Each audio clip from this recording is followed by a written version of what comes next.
Hello दोस्तों, तो कैसे हैं आप लोग। आज हम बात करेंगे आधुनिक भारत के इतिहास में एक नया टॉपिक जिसे हम जानते हैं भारतीय राष्ट्रीय कांग्रेस के बारे में। तो आज के टॉपिक में हम भारतीय राष्ट्रीय कांग्रेस के बारे में सब कुछ जानने का प्रयास करेंगे। तो इसकी आज शुरुआत करते हैं। बात करें तो 1884 में थियोसॉफिकल सोसाइटी का अडियार में सम्मेलन हुआ था। हम बात करेंगे भारतीय राष्ट्रीय कांग्रेस का निर्माण किन परिस्थितियों में हुआ उसके बारे में। तो 1884 में थियोसॉफिकल सोसाइटी का अडियार में सम्मेलन हो रहा था। तो वहाँ पे जो ए.ओ. ह्यूम है उसने भारतीयों को कहा कि आपको एक संगठन बनाना चाहिए जो अखिल भारतीय हो, अर्थात वह पूरे भारत के लोगों का प्रतिनिधित्व करे। ऐसे एक संगठन का निर्माण किया जाना चाहिए, ये ए.ओ. ह्यूम ने सुझाव दिया। तो इस तरह अखिल भारतीय एक संगठन बनाया गया जिसका नाम इंडियन नेशनल यूनियन रखा गया। तो इंडियन नेशनल यूनियन उसका नाम रखा गया जो अखिल भारतीय संगठन था। फिर इसके बाद इंडियन नेशनल यूनियन के बारे में कहा गया कि इसका हमें अधिवेशन या बार बार मिलना चाहिए हमें। तो इंडियन नेशनल यूनियन का पहला अधिवेशन पूना में होना था, लेकिन पूना में तो प्लेग फैल गया। तो पूना में जब प्लेग फैल गया तो प्लेग फैलने के कारण इंडियन नेशनल यूनियन का पहला अधिवेशन बॉम्बे के गोकुलदास तेजपाल संस्कृत कॉलेज में किया गया, क्योंकि पूना में प्लेग फैल गया था, जबकि यह अधिवेशन पूना में होना था। इसका शुरू में नाम इंडियन नेशनल यूनियन रखा गया था। दादा भाई नौरोजी के कहने पे इंडियन नेशनल यूनियन का नाम बदल दिया गया और बदल के इंडियन नेशनल कांग्रेस रखा गया। तो हम ये याद रखेंगे, इंडियन नेशनल कांग्रेस किसके कहने पे नाम रखा गया? दादा भाई नौरोजी के कहने पे। अब बात करते हैं 28 दिसंबर 1885 को भारतीय राष्ट्रीय कांग्रेस की स्थापना हुई। उत्तरी अमेरिका में एक शब्द चलता है कांग्रेस, अर्थात जो संगठन होता था राजनीतिक संगठन, उसे कांग्रेस कहा जाता था। तो ये कांग्रेस शब्द वहीं से लिया गया है और कांग्रेस का अर्थ होता है लोगों का समूह। तो हमने कांग्रेस की स्थापना के बारे में बात कर ली। अब कांग्रेस के जो भी सम्मेलन हुए थे उनके बारे में एक एक करके हम पढ़ लेते हैं। सम्मेलन और या अधिवेशनों की बात करें तो सबसे पहला अधिवेशन बॉम्बे में हुआ 1885 में। तो बात करें तो इसके अध्यक्ष बनाए गए व्योमेश चंद्र बनर्जी, जो सीनियर लीडर थे। मुख्य बिंदुओं की बात करें तो व्योमेश चंद्र बनर्जी को भारतीय राष्ट्रीय कांग्रेस का पहला अध्यक्ष बनाया गया और ये पहले ईसाई अध्यक्ष भी माने जाते हैं। जो इस सम्मेलन हुआ था तो इस सम्मेलन में 72 लोगों ने भाग लिया था। इस सम्मेलन में सुरेंद्रनाथ बनर्जी ने भाग नहीं लिया था। कभी कभी इस परीक्षा में यह पूछा जाता है कि पहले सम्मेलन में किन किन ने भाग लिया था, और उसके ऑप्शन में सुरेंद्रनाथ बनर्जी को भी डाल दिया जाता है। तो इसलिए हमें ये याद रखना है कि इस सम्मेलन में सुरेंद्रनाथ बनर्जी ने भाग नहीं लिया था। दूसरे सम्मेलन की बात करें हम तो दूसरे सम्मेलन की बात करें, पहले सम्मेलन का एक पॉइंट और रह गया, जिसमें इस सम्मेलन में 9 प्रस्ताव पारित किए गए थे तथा इनमें से एक भी प्रस्ताव किसानों और मजदूरों से संबंधित नहीं था। अर्थात जब ये शुरुआती दौर में कांग्रेस की स्थापना हुई थी तो कांग्रेस की स्थापना में इनके जो मुद्दे थे वो सीमित मुद्दे हुआ करते थे, अर्थात इनमें कोई भी मुद्दा किसान और मजदूरों से संबंधित नहीं रहा। दूसरे सम्मेलन की बात करें, दूसरे अधिवेशन की बात करें तो 1886 में दूसरा अधिवेशन किया गया, जिसके अध्यक्ष दादा भाई नौरोजी को बनाया गया। मुख्य बिंदुओं की बात करें इसके तो दादा भाई नौरोजी भारतीय राष्ट्रीय कांग्रेस के पहले पारसी अध्यक्ष हुआ करते थे। इससे पहले हमने देखा व्योमेश चंद्र बनर्जी भारतीय राष्ट्रीय कांग्रेस के पहले अध्यक्ष थे और वे पहले ईसाई अध्यक्ष बने थे। दादा भाई नौरोजी के बारे में बात करें तो दादा भाई नौरोजी भारतीय राष्ट्रीय कांग्रेस के 3 बार अध्यक्ष बने थे। अगले अधिवेशन की बात करें तो अगला अधिवेशन मद्रास में था 1887 में। हाँ, अध्यक्ष की बात करें तो इसके अध्यक्ष बदरुद्दीन तैयब जी को बनाया गया और मुख्य बिंदुओं की बात करें तो बदरुद्दीन तैयब जी भारतीय राष्ट्रीय कांग्रेस के पहले मुस्लिम अध्यक्ष थे। अगले अधिवेशन की बात करें तो 1888 में इनके अध्यक्ष जॉर्ज यूल को बनाया गया। तो बात करें जॉर्ज यूल के बारे में तो ये पहले अंग्रेज थे जो भारतीय राष्ट्रीय कांग्रेस के अध्यक्ष बनाए गए। इस तरह हम धीरे धीरे करके एक एक करके सभी अध्यक्षों के बारे में और महत्वपूर्ण घटनाक्रम के बारे में बात करेंगे भारतीय राष्ट्रीय कांग्रेस की। बॉम्बे में जो अधिवेशन हुआ 1889 का, उसका अध्यक्ष विलियम वेंडरबर्न को बनाया गया था। और विलियम वैंडरबर्न एओ ह्यूम की जीवनी लिखने वाले व्यक्ति थे। अर्थात विलियम वैंडरबर्न ने एओ ह्यूम की जीवनी लिखी थी। विलियम वैंडरबर्न 1910 में इलाहाबाद अधिवेशन में भी अध्यक्ष बने थे। अर्थात यह पहले अंग्रेज बने थे जिन्होंने 2 अधिवेशनों की अध्यक्षता की थी। अगले अधिवेशन की बात करें, जो अधिवेशन कलकत्ता में आयोजित हुआ था, जिसके अध्यक्ष फिरोज शाह मेहता को बनाया गया। इस तरह हमने 6 अधिवेशनों के बारे में बात की। तो छठे अधिवेशन के और महत्वपूर्ण बिंदुओं की बात करें तो इस अधिवेशन में कादम्बिनी गांगुली थी जिन्होंने भाषण दिया था। और कादम्बिनी गांगुली कौन थी? कादम्बिनी गांगुली कलकत्ता यूनिवर्सिटी की पहली ग्रेजुएट महिला मानी जाती है। अगले अधिवेशन की बात करें, अब हम धीरे धीरे वो महत्वपूर्ण अधिवेशनों की बात करेंगे जिसमें कोई महत्वपूर्ण घटना हुई थी। जैसे कलकत्ता में 1896 का अधिवेशन था, जिनके अध्यक्ष रहीमतुल्लाह सयानी को बनाया गया। और इस अधिवेशन में पहली बार वंदे मातरम गीत गाया गया था।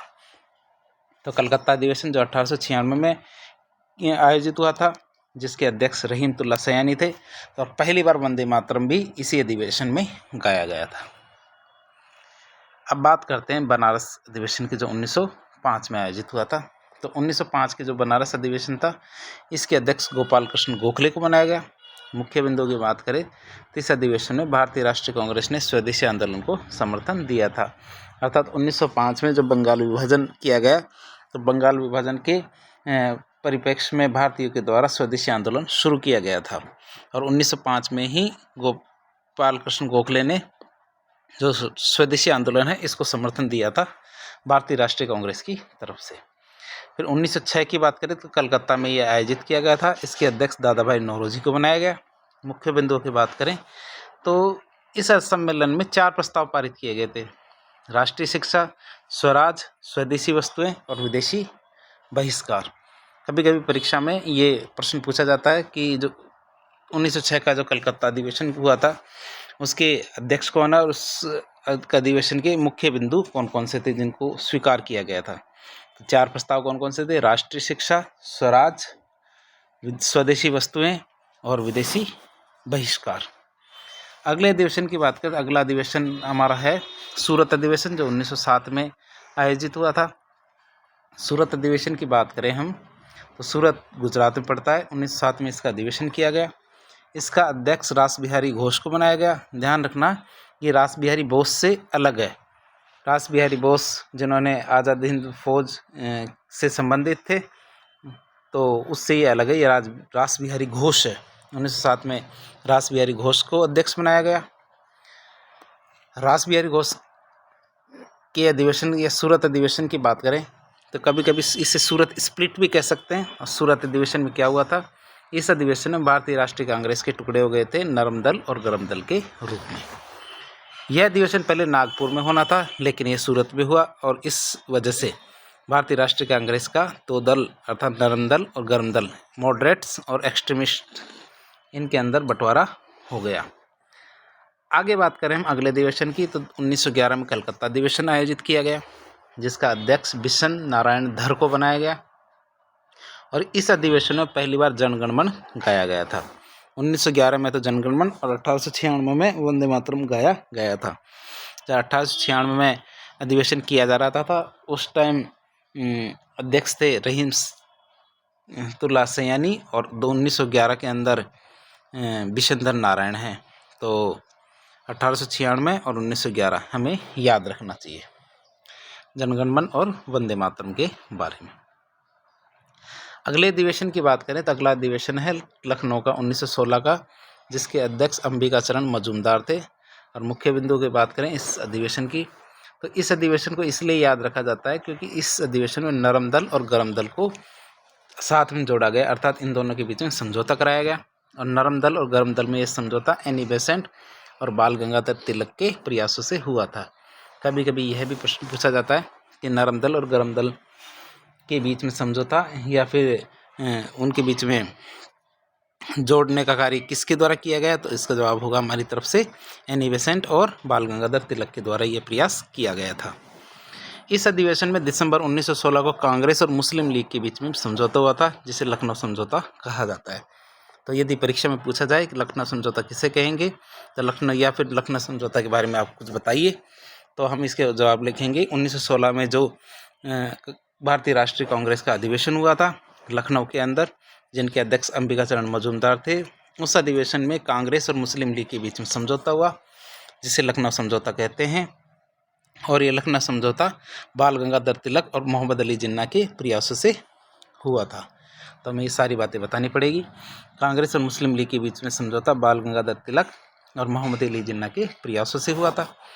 भारत की जो स्वर कोकिला है सरोजिनी नायडू, उन्होंने मोहम्मद अली जिन्ना को हिंदू मुस्लिम एकता का राजदूत की उपाधि दी थी, और मदन मोहन मालवीय ने लखनऊ समझौते का विरोध किया था। कभी कभी पूछा भी जाता है कि लखनऊ समझौते का विरोध किसने किया, तो मदन मोहन मालवीय ने किया। मदन मोहन मालवीय बनारस हिंदू यूनिवर्सिटी से संबंध रखते थे। अगले अधिवेशन की बात करें तो कलकत्ता अधिवेशन 1917 में आयोजित किया गया, जिसके अध्यक्ष एनी बेसेंट को बनाया गया था। मुख्य बिंदुओं की बात करें तो एनी बेसेंट भारतीय राष्ट्रीय कांग्रेस की पहली अध्यक्ष बनी थी जो महिला थी। अगला अधिवेशन दिल्ली में 1923 में आयोजित किया गया, जिनके अध्यक्ष मौलाना अब्दुल कलाम आज़ाद को बनाया गया, और मौलाना अब्दुल कलाम आज़ाद कांग्रेस के सबसे युवा अध्यक्ष बने थे। अर्थात भारतीय राष्ट्रीय कांग्रेस के सबसे युवा अध्यक्ष कौन बने? मौलाना अब्दुल कलाम आज़ाद। अगले अधिवेशन की बात करें हम तो अगला अधिवेशन है बेलगाम कर्नाटक का, अर्थात 1924 का। बेलगाम कर्नाटक 1924 में अधिवेशन बुलाया गया भारतीय राष्ट्रीय कांग्रेस का, और इसका अध्यक्ष महात्मा गांधी को बनाया गया। बिंदुओं की बात करते इस अधिवेशन में हिंदी को राष्ट्रभाषा बनाने का प्रस्ताव पारित किया था। कभी कभी परीक्षा में पूछा जाता है कि भारतीय राष्ट्रीय कांग्रेस के सभी अधिवेशनों में एकमात्र अधिवेशन की अध्यक्षता महात्मा गांधी के द्वारा की गई थी, वो कौन सा है? तो कर्नाटक बेलगाम का अधिवेशन। अगला अधिवेशन की बात करें तो हम 1925 का कानपुर के अधिवेशन के बारे में बात करेंगे, जिसके अध्यक्ष भारतीय सरोजिनी नायडू थी। और सरोजिनी नायडू के बारे में बात करें तो पहली भारतीय महिला थी जो भारतीय राष्ट्रीय कांग्रेस की अध्यक्ष बनी थी। वैसे महिला तो एनी बेसेंट को भी बनाया गया था अध्यक्ष, लेकिन जो भारतीय महिला थी वह सरोजिनी नायडू को बनाया गया। अगला अधिवेशन हम 1926 का अधिवेशन की बात करेंगे। 1926 का अधिवेशन गुवाहाटी के अंदर किया गया। तो 1926 के अधिवेशन की बात करें तो इसका अध्यक्ष श्रीनिवास अयंगर को बनाया गया, और इस अधिवेशन में कांग्रेस सदस्यों के लिए खादी पहनना अनिवार्य कर दिया गया, अर्थात स्वदेशी वस्तुओं का इस्तेमाल शुरू कर दिया गया। हमें याद रखना खादी पहनना किस अधिवेशन से शुरू किया गया था, तो ये हम याद रखेंगे गुवाहाटी का 1926 का अधिवेशन में। अगले अधिवेशन की हम बात करें तो लाहौर के अंदर 1929 के अंदर अधिवेशन किया गया, जिसके अध्यक्ष युवा जवाहरलाल नेहरू को बनाया गया, और इस अधिवेशन में पूर्ण स्वराज की मांग की गई। परीक्षा में कभी कभी ऑब्जेक्टिव में पूछा जाता है कि पूर्ण स्वराज की मांग कब की गई, तो हम इसका जवाब देंगे लाहौर अधिवेशन 1929 में, जिसके अध्यक्ष जवाहरलाल नेहरू थे। उसमें पूर्ण स्वराज की मांग की गई, और इस अधिवेशन में 26 जनवरी को स्वतंत्रता दिवस के रूप में मनाने की घोषणा की गई, अर्थात 26 जनवरी को हमने 1929 में ही स्वतंत्रता दिवस के रूप में मनाना शुरू किया। इस अधिवेशन में सविनय अवज्ञा आंदोलन चलाने का भी निर्णय लिया गया था। रावी नदी के तट पर सविनय अवज्ञा आंदोलन का नेतृत्व गांधी जी को सौंप दिया गया, और जवाहरलाल नेहरू ने आधी रात को भारतीय झंडा फहराया था। तो हमें इसके बारे में ये भी बताना पड़ेगा, जब लाहौर का 1929 का अधिवेशन हुआ था, जिसकी अध्यक्षता जवाहरलाल नेहरू कर रहे थे, तो 26 जनवरी को इन्होंने स्वतंत्रता दिवस के रूप में मनाना शुरू किया, और इसी अधिवेशन में सविनय अवज्ञा आंदोलन चलाने का निर्णय भी किया गया। और रावी नदी के तट पे जो सविनय अवज्ञा आंदोलन है उसको शुरू करने का नेतृत्व महात्मा गांधी जी को दिया गया, और जवाहरलाल नेहरू ने आधी रात को भारतीय झंडा फहराया। अगला कराची के अधिवेशन की बात करें तो कराची के अधिवेशन की बात करें 1931 का, जिसका अध्यक्ष वल्लभ भाई पटेल को बनाया गया था। और इस अधिवेशन की बात करें तो इस अधिवेशन में गांधी इरविन समझौते को स्वीकार कर लिया गया था। और इस अधिवेशन में कांग्रेस ने राजनीतिक और आर्थिक घोषणा पत्र भी जारी किया था। एक परीक्षा में पूछा गया है कि कांग्रेस ने राजनीतिक और आर्थिक घोषणा पत्र किस अधिवेशन में जारी किया था, तो इसका जवाब हमारी तरफ से होगा कराची 1931 के अधिवेशन में। कांग्रेस ने राजनीतिक घोषणा पत्र में लोकतंत्र और मूल अधिकारों की मांग की थी। ये तो परीक्षा एग्जामिनर का फेवरेट क्वेश्चन होता है कि लोकतंत्र और मूल अधिकारों की मांग कांग्रेस के किस अधिवेशन में की गई थी, तो कराची 1931 के अधिवेशन में, जिसके अध्यक्ष वल्लभ भाई पटेल को बनाया गया था। कांग्रेस ने आर्थिक घोषणा पत्र में समाजवादी अर्थव्यवस्था की मांग की थी। अर्थात कांग्रेस ने जो आर्थिक घोषणा पत्र जारी किया था उसमें समाजवादी अर्थव्यवस्था की मांग की थी, अर्थात सोशलिस्ट इकोनॉमी की मांग की थी। अगले अधिवेशन की बात करें 1936 में लखनऊ में आयोजित हुआ था, जिसका अध्यक्ष जवाहरलाल नेहरू को बनाया गया था। फैजपुर का अधिवेशन 1937 में, इसके अध्यक्ष भी जवाहरलाल नेहरू को बनाए गए थे और ये पहला अधिवेशन था जिसमें कृषि कार्यक्रम जारी किया गया था। कभी कभी परीक्षा में पूछा जाता है कृषि कार्यक्रम भारतीय राष्ट्रीय कांग्रेस के किस अधिवेशन में जारी किया गया था, इसका जवाब होगा फैजपुर के 1937 के अधिवेशन में। और उपयुक्त दोनों सम्मेलन के समानांतर दोनों सम्मेलन चल रहे थे, उनके समानांतर अखिल भारतीय किसान सभा के भी आंदोलन हुए थे। अब सबसे इम्पोर्टेंट हरिपुरा और त्रिपुरी के अधिवेशन। हरिपुरा त्रिपुरी की बात करें तो हरिपुरा अधिवेशन 1938 में आयोजित किया गया, जिसके अध्यक्ष सुभाष चंद्र बोस को बनाया गया था। और इस अधिवेशन में रियासतों में जो प्रजामंडल आंदोलन चल रहे थे तो भारतीय राष्ट्रीय कांग्रेस ने उन आंदोलनों को समर्थन दिया। इस अधिवेशन में जो योजना समिति है इसका गठन किया गया और योजना समिति का अध्यक्ष जवाहरलाल नेहरू को बनाया गया। हमें ये याद रखना, योजना समिति का अध्यक्ष 1938 के जो हरिपुरा सम्मेलन था, अधिवेशन था, इसके दौरान गठन किया गया था और इसका पहला अध्यक्ष किसे बनाया गया, जवाहरलाल नेहरू को। अगला अधिवेशन की बात करें तो त्रिपुरा अधिवेशन। त्रिपुरा हमारे त्रिपुरा में नहीं पड़ता है, यह मध्य प्रदेश में पड़ता है।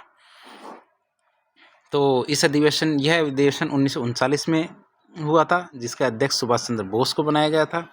सुभाष चंद्र बोस ने गांधी जी के जो उम्मीदवार थी पट्टाभी सीतारामैया, उसको हराया था। अर्थात इस अधिवेशन की बात करें तो इसमें महात्मा गांधी जी की तरफ से पट्टाभी सीतारामैया को उम्मीदवार बनाया गया था, लेकिन जो कम्युनिस्ट थे, कम्युनिस्टों के सहयोग से इस बार वापस त्रिपुरी के अंदर अध्यक्ष सुभाष चंद्र बोस को बनाया गया।